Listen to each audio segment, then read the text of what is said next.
Hello and good evening. I'm Melisa Idris. And I'm Sharaad Kuttan. You're watching Consider This, the show where we want you to consider and reconsider what you know of the news of the day. Now, one of the nexus under the Malaysian Productivity Corporation is the Productivity through Digitalization Nexus, which advocates for the adoption of digital technology to boost economic productivity. But how diffused has digital adoption been across all levels of business and government? According to a recent article by researchers at the Khazanah Research Institute, it was titled Digitalization of Firms, Challenges for the Digital Economy. It found that, if I may quote, despite being the backbone of Malaysia's business environment, SMEs performed relatively poor in digitalization. There exists a digital divide among businesses in Malaysia.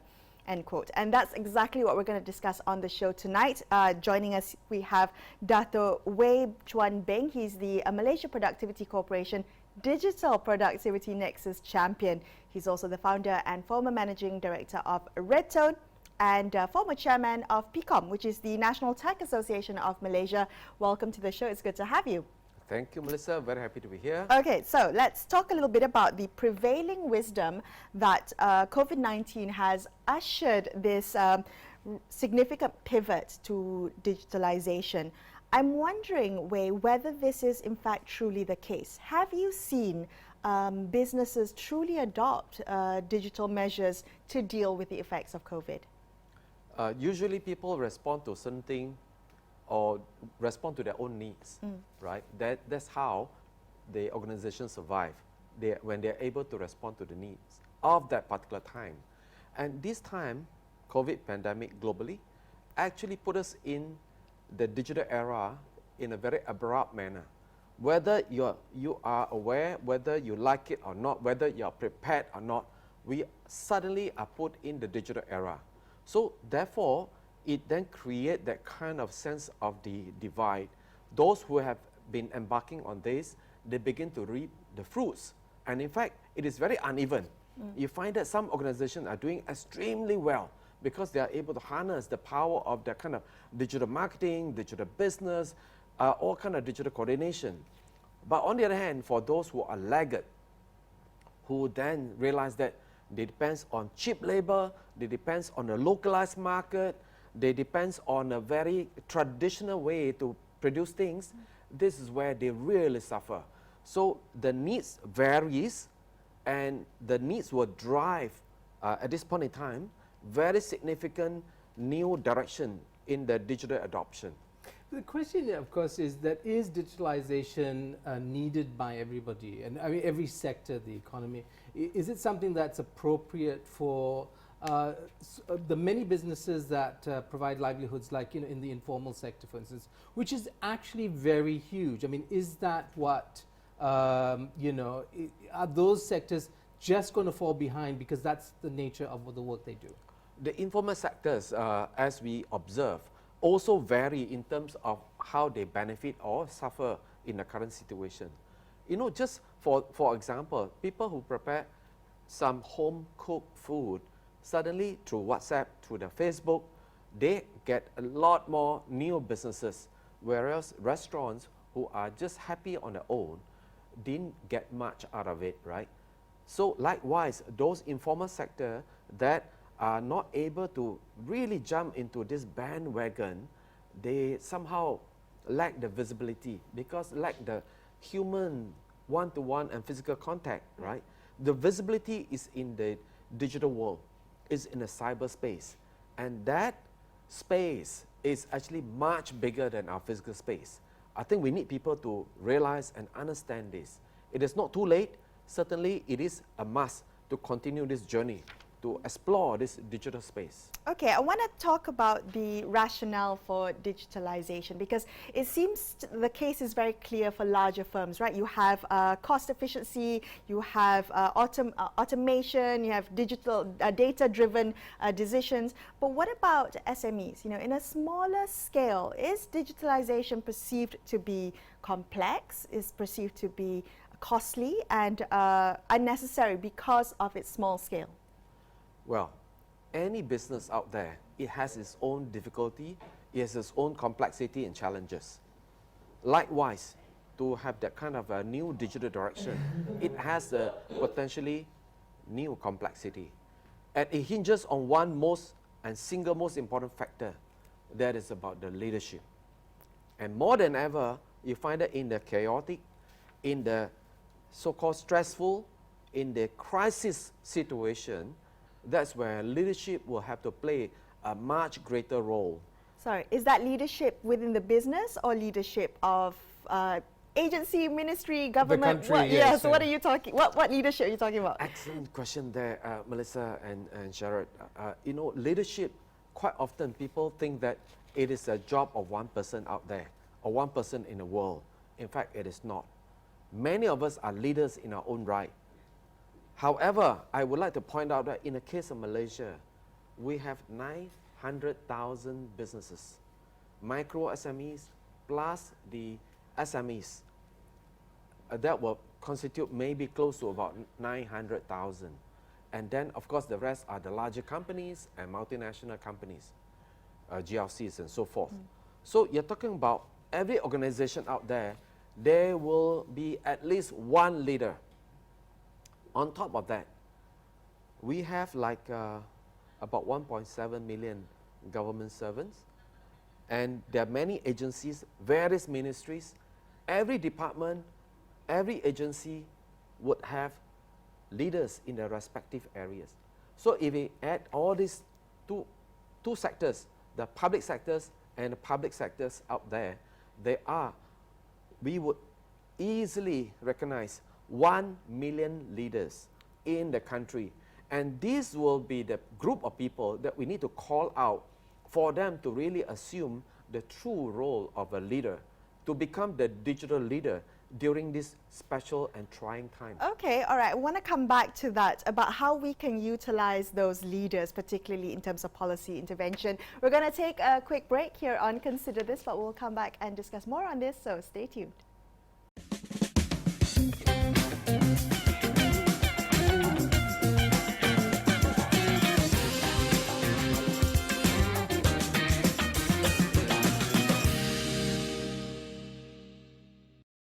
Welcome back to Consider This. I'm Melisa Idris, with me Sharaad Kuttan, and we're speaking tonight to Datuk Wei Chuan Beng, who has recently been appointed to the National Digital Economy and Fourth Industrial Revolution Council. And we're talking about digital adoption tonight to boost productivity. Budget 2021 saw incentives to accelerate the implementation of digitalization in business. And I'm wondering, Wei, coming back to what you were talking just before the break about leadership, whether these policy interventions, whether these government incentives are going to be enough to encourage digital leaders in each organization to accelerate the process. Well, thanks for the question. You see, leadership, it is about harnessing the power of resources around us and aligning all the resources within the organization towards achieving a certain goal. Now, in this case, I must say that with the kind of digital plan that everyone should look at, all the leaders should look at, it is, first of all, to aim high to achieve new breakthrough. And quite often people say, how can I bring the business to pre-COVID time, which is okay. However, the world is not going to stop there. And you find that around the world, some countries has actually charged forward and they become the big beneficiary. Some countries lag behind, likewise organization. So now, if we can set a more lofty goal when we embark on the digital adoption, then resources, like for example, the mindset, the expertise within the organization as well as outside organization has to be put together. Now, equally important would be to take advantage of the strong support from this round of the government budget, of which 1 billion ringgit has been allocated for the purpose of digital transformation across so many industries. At the same time, there is also additional 150 million ringgit of funding for the SME and micro enterprises who literally could actually have a very simple way to get started. So I think there are enormous help on the part of the government budget moving forward. At the same time, it doesn't negate the need for a strong digital leadership, take the risk, charge forward, make decision, and therefore aim for a much better breakthrough for each organization. Wait, can I ask you, when you look around the world, do you see countries that you would like Malaysia to emulate, whether it's government policy or it's entrepreneurial culture or it's the school system, the education system, readying people for digitalization? Where do you look to for kind of a model that works? Wow, this is another big topic. I think what is important is this. It is not about choice at this point in time. So if you say that freedom of choice, what to do, during the so-called peaceful time, yes, you can have all kind of consultation. But this is a time of crisis. So therefore, digital leadership is about identifying the real direction and therefore be able to rally everyone. Less about, waiting for consultation and all kind of different study. We don't have time for that. So someone must actually take the responsibility, take the risk as well. Now, education has always been one of the very key enabler in any country out there. Some countries where they focus on competencies, do you find that they actually begin to reap a lot more benefits? Competencies in this case means the ability to apply technology.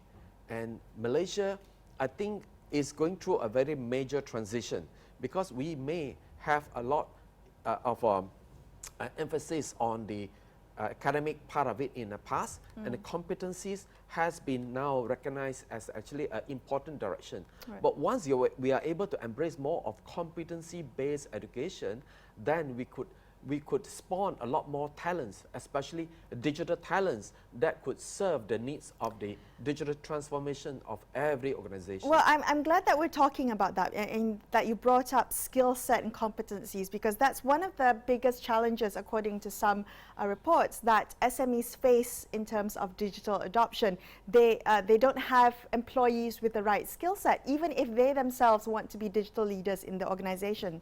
How should SMEs, how can SMEs look to overcome that? Especially Wei, since we're talking about very small businesses with a team of 2 or 3 people. Well, first of all, leadership must actually want to adopt digital. Secondly, just like you want to find new customer, you want to find new market, right? There's no strict formula that will give you the success. Likewise, digital adoption, there are help that is being put in place by our Digital Productivity Nexus. Okay. We have produced Digital Transformation Guide, which is actually very useful for any SME or micro enterprises to use as a reference, because it has got the multiple dimension for people to look at, either sales and marketing, operational efficiency, so there are resources, fundraising, and all this. Yes. Okay. These are things that we could prepare. However, the organization will still have to find ways to leverage and sometimes outsource certain part of the digital initiative. Okay. So either you create, you develop within, if you have the expertise, or you want to build the expertise subsequently, but immediately find ways to outsource, partner with other people. So these are the various strategy.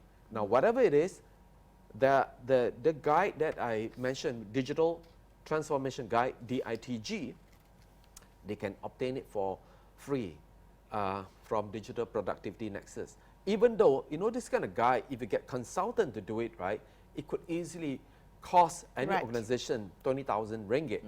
So I think we have this thing available for free, and hope people could really see this guide as 20,000 worth of something. So therefore quickly adopt that. Do you think that the reality is that a lot of businesses are just going to find themselves obsolete in the near term, not just because of the crisis, but because they've been doing things, maybe successful in the past, that just don't apply for this new era? That and what magnitude of obsolescence we see happening in our economy? Because as you said multiple times, I mean, the small and medium-sized enterprises are the backbone of this country. Maybe another words besides obsolescence that I would wish to introduce is actually renewal. just like you have renewable energy, it's still energy. Just like businesses, there's need to have the renewal process, right? So, you know, even I've seen some people who actually may not have made it in certain business. Right. When they learn enough, you know, failure is always a great lesson for success eventually. It's a mother of success, so to speak, right? So now, then they realize that, okay, because I didn't have that digital strategy and also capability, therefore I lost out to other people. Fine. When they restart, it is a renewal process. So digitalization will actually be a very major enabler for renewal process. And certainly we must impress upon everyone, particularly the 1 million leaders out there, that collectively let's take the responsibility to shoulder this charge forward with the digital adoption. All right, we're going to take another quick break, Wei, but we'll come back and discuss more on this topic. Stay tuned to consider this.